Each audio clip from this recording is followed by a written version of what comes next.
and welcome to the Europe Conversation. My guest today is Moldova's President, Maya Sandu. Thank you very much for being with us on Euronews. Of course, when you run for the election, and you clearly won that election in very difficult circumstances, a choice was very clear. Whoever voted for Maya Sandu was voting for Europe, and it was voting to join the European Union. The obvious question may be, perhaps it seems obvious to you, but why is this such an existential question for your country? Well, first of all, because Moldova wants to continue to be a democratic country, wants to be part of the free world. And of course, because of the security threats that we have been experiencing, because of the hybrid war that we have been experiencing, especially since Russia's invasion of Ukraine. So because we want to be part of the free world, and the membership of EU would allow us to achieve that. One of the questions, obviously, when it comes to enlargement is that you wish to join, the EU wants to take you in, but there's hurdles in between, and that can get extended, and it becomes very difficult. What is the concern for you if this process doesn't move fast enough? Because I'm sure you think about this at night. Well, of course, the first question is for us, because we have now an excellent political opportunity. We have significant popular support, but also we have significant commitment in all state institutions to implement the EU reforms, and it would be a pity to lose this time. But also, you know, we won the battle this time at the previous 3 elections, but it doesn't mean that Russia is going to give up on Moldova. And if we want more security in the region, if we want more security for Europe, but also for Ukraine, we need to make sure that we don't lose time in Moldova and we consolidate our country and our democracy. If you don't join the European Union, do you believe there is a threat to the sovereignty of your country? And ultimately, this leaves you totally at the mercy of Russia. Of course. You know, it's not easy. We have, in the last 12 months, we had 2 national elections and a referendum, and we have seen an unprecedented influence, external influence from Russia. It was not easy for us to deal with so many challenges, but we knew that Europe is helping us, is next to us, and that we have an objective to become a EU member state. If we don't deliver in the next 3 years, we have the presidential elections in 3 years and then parliamentary elections, then what's going to be the message to the people? Because you might have the situation that the government has delivered, and we have seen even in today's report, I haven't seen the report, but I've seen some statements, including by Commissioner Kos, that Moldova did manage to show significant progress. So if you deliver at home, but you don't see progress on behalf of EU, then, of course, this creates significant risks for Moldova and for the rest of the countries in the region. And you mentioned the report that was put out by the European Commission with the recommendations, of course. They say that you're making huge progress, again, in difficult circumstances, and they also say you're ready to open all clusters in November. The obvious question is, why has this not been done before? It's almost the end of the year. That's a question to the EU. We have been ready since February to open the negotiations on the first cluster, and now EU says that we can open all the clusters. And I do understand that there are all kinds of solutions, but EU also needs to have a timetable to take a decision, a deadline to take a decision on this. Otherwise, they can discuss, you know, for a long time. And I have to ask you a follow-up question, because some believe, of course, in Brussels, that the concern is not so much Moldova, the issue, but is Ukraine. And many look at the Moldovan bid and the Ukrainian bid as joint bids, as twins. You applied almost at the same time. Is that how you see it? Well, the documents say that it's a merit-based approach, and we do believe in a merit-based approach, and it should be both for Moldova and Ukraine and for the rest of the countries. As we could see in the reports, both countries are ready to move to the next steps. So it's now really up to the EU to adopt a decision and to move forward. And on that point, however, of course, is the elephant in the room in Brussels. Just a final point on this. The issue with the clusters and the negotiation is because, in a way, Moldova is now in the cross battle between Ukraine and Hungary. There's a veto along the way. Many look at it as a joint bid. The two need to move together, but Ukraine has serious problems now moving forward because of this veto. Is there a way that this can be solved Is there an overcoming? Would you be I okay believe with that? There are solutions, but again, these are to be taken by the EU member states and by the EU institutions. It's not easy, but if the EU becomes a little bit more creative and if EU wants to solve this issue, I'm sure it can solve it. And then, of course, we have to talk briefly about the election campaign, because what happened in your country, and it has been documented, it's an unprecedented interference in an election. Now that there's been time to settle after the election took place, what is the sense that you perceive? What are the threats that you see moving on forward? And again, is there something that you learned from this campaign and this election, which I repeat, it's not the only one, but again, it put the focus on there is interference going on in European elections? Well, it's easy in Moldova to see Russia's interference because it's been brutal and most of the citizens have seen it. There were many dimensions, of course, the disinformation and manipulation and trying to threat the people with the war that if you vote for EU, then what is happening today to Ukraine is going to happen to you. Attempts to discredit the Moldovan state and the Moldovan authorities, attempts to organize violent protests, the illegal financing of political parties and campaigns, and even attempts to buy votes. So the influence was so brutal that everybody could see it. In other countries, in EU countries, of course, Russia cannot do all the things that it is doing in Moldova, but the influence can be also very damaging, and for the people not to see it, because when it's about manipulation of information and disinformation, it's much more difficult to see it. In our case, what helped, and we have learned the lesson of last year's elections, was prevention and exposure.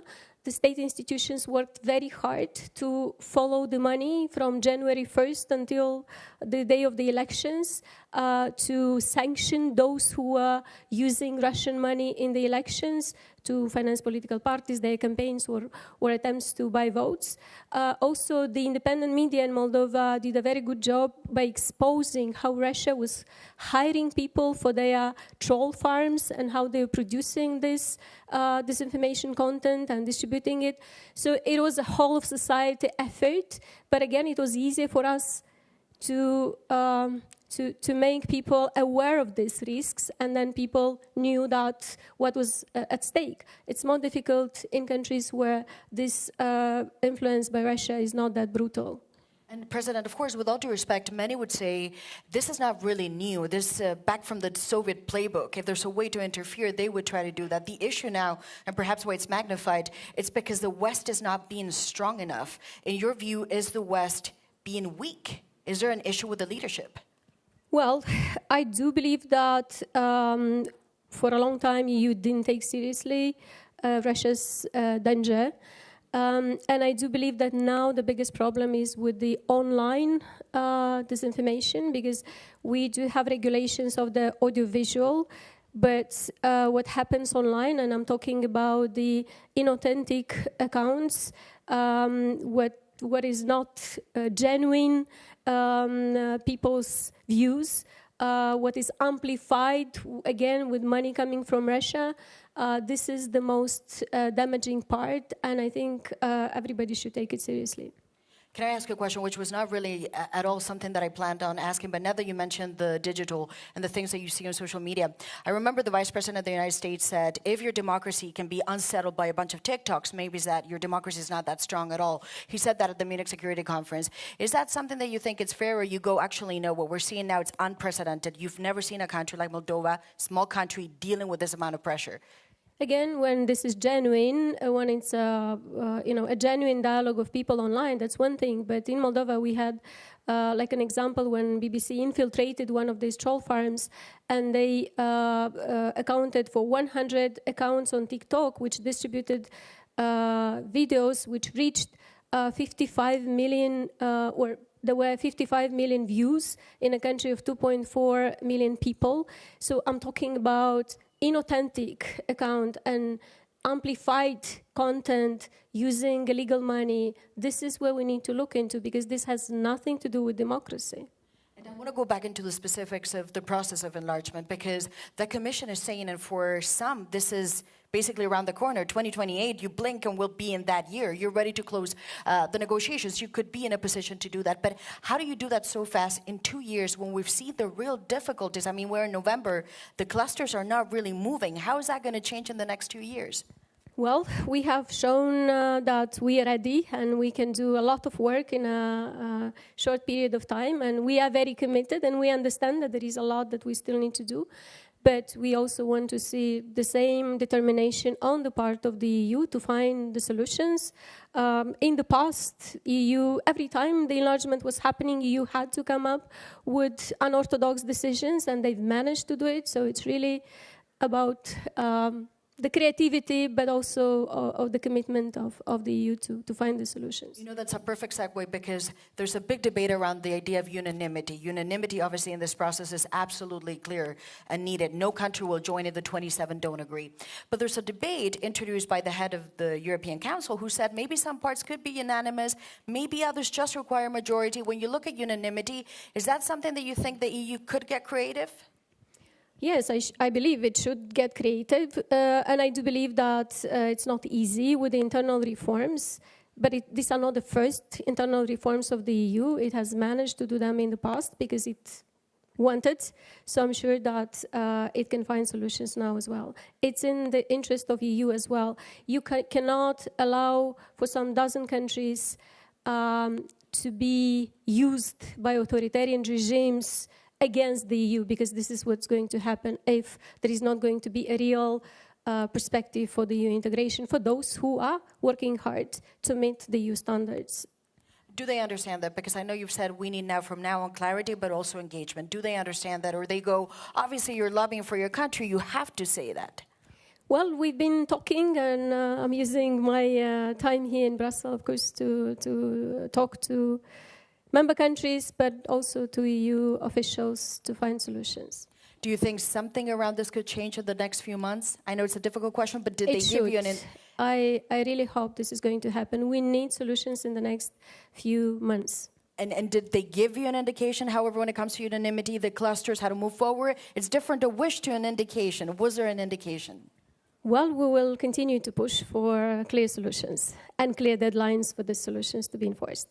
And then I want to go into some of the reforms, because they also say, obviously, there needs to be reforms, internal reforms, which are those that you allude to, unanimity and how to work within the EU, but also the external reforms. And when it comes to Moldova, they also say there are ways in your economy that you need to open up. It needs to be much more transparent. I know there's a conversation about there's Soviet practices that still remain and they're difficult to erase. What do you think is the biggest problem? And also, what do you say to Europeans who go, I know very little about these countries. What I hear is not very positive.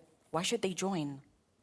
Well, I just said why we should join, because if you don't support us to stay a democratic country and participate to the stability and security in the region, then we're going to be used by Russia and are going to be used against Ukraine and the EU countries in the region. We do have important reforms to implement. Justice sector reform is one of the reforms, which is not easy, but we have made progress, especially with the external extraordinary evaluation of judges and prosecutors, which is about integrity of judges and prosecutors. We have made progress in fighting corruption, and also the Moldovan people can see the first results. So we should continue with this reform. It's not easy. We have made significant progress in the energy sector. 4 years ago, we were 100% dependent on Russian gas. Today, we don't consume any Russian gas, with the exception of Transnistrian region. We are going to finish by the end of this month the first high-voltage electricity connection line with Romania, which is going to connect us directly to the EU market. And talking about timetable, I can give you examples when EU kept telling us that we need several years to connect to ENTSO-E, and then when the war started, we connected to ENTSO-E in just 1 week. I can give you example when EU would tell you that to have an agreement with Frontex, you need a year. We managed to sign an agreement with Frontex in 1 week. So when EU institutions want this, they can make it happen very quickly. And just going back to Moldova and again going up to the economy, one of the points that is also made is that the economy needs to get much stronger to be on an equal footing to the rest. Yours is a country, obviously, by GDP that ranks the lowest among, Europe and maybe would be EU members. How do you see that evolving? Because as it stands, and going back to the European population, they can go and say, we're just too different. The numbers show that. Well, first of all, the Moldovan economy has been affected significantly by the war. It's difficult to attract investors when you have the war next door. And of course, there is also the demographics. 1/3 of Moldovan population is abroad, and most of these people are in the EU countries. They're already contributing here and paying taxes. 1/3 of the Moldovan population has already EU passports. So, we are almost there. We just need to make it official. Of course, we have to improve our economic situation. We are working hard. We're improving the business environment. But given the war in Ukraine, it's not going to be that easy for us to make miracles in the next few years. But with support from EU, have been able to maintain the living standards. And now, after these elections, we do have higher chances to bring Moldovans back, but also to bring more investments. And as you mentioned, the war in Ukraine obviously had an impact on your country. It also had an impact on all of the European countries and the EU countries through energy. But I wonder specifically, when you look at your process, do you go, we are conditioned to some extent by the war. If the war in Ukraine does not end in the next 3 years, does that have an impact on the material progress you can make? Because some would argue the uncertainty remains. Yes, that's true. The uncertainty remains, but it doesn't mean that we cannot improve our economic situation. Some of the investors will not come to Moldova, but some are already coming. And this is also a contribution or the result of the policies that we have been implementing. So in any way, you don't think if this war continues, and of course it's very difficult to put a date on it, no one knows when this war will end or how, you don't see a way that this can destabilize your bid? You think that you can stay on your track even if all of this is happening?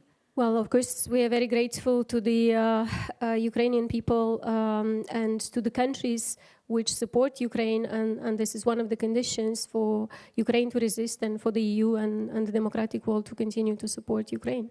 Otherwise, the war, of course, continues to be a threat to Moldova and not only to Moldova. And just lastly, of course, you will be meeting with different European officials. Obviously, this report has come out. A lot of the work will now be dictated by a timeline. We've talked about what they demand of you, but I wonder in your conversations, what is it that you will be asking from them in priorities, 1, 2, 3, that can be done over the next year? So specific matters that can move. Well, for now, it's opening the negotiations on all the clusters, as they have said in the report that we are ready. So this is what should happen. President, would you consider that a failure of the EU before the end of the year? They promised a lot. I don't want to think about failures. I want to believe that by the end of this year, the EU is going to find solutions. For all of the clusters? For all the clusters. And then lastly, just when you look at next year, if you just go in an order of priorities, this is what we would like to see. What is it that you will be asking? And not just general ideas, but just specific things that you say, when we need engagement, what does that mean practically? Is it more meetings? Is it delegations go in there? Is it more dialogue, direct dialogue? No, we really need to now sit and work. We need to get the closing benchmarks from the EU, and these closing benchmarks need to be agreed by all the member states so that we could work very seriously in the next 2 years on meeting these closing benchmarks. And of course, the support that we might need for some of the reforms based on the agreements we're going to make. And just lastly, when you look at 2030, maybe even 2035, what do you see? Well, in 2030, I see Moldova part of the EU. Well, President, thank you very much for joining us. And of course, that was Maya Sandu, my guest in this Europe conversation.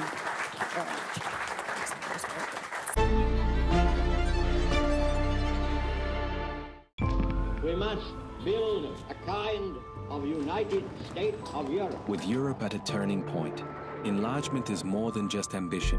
Enlargement is the most important geopolitical investment. It's a defining choice, not only for the Union's future itself, enlargement will be at the top of the political agenda, but for those who want to come in too.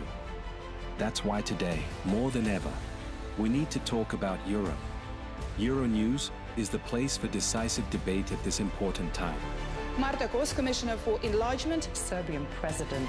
With more newsrooms across the continent than anyone else, from its heart in Brussels to its eastern neighbors, Georgia, Serbia, Albania, Bosnia i Herzegovina. Euronews is the most relevant news media to lead the conversation on Europe's future. It is now time to talk about Europe, the Europe of tomorrow. You're live with us here on Euronews. Thank you for And it all starts here.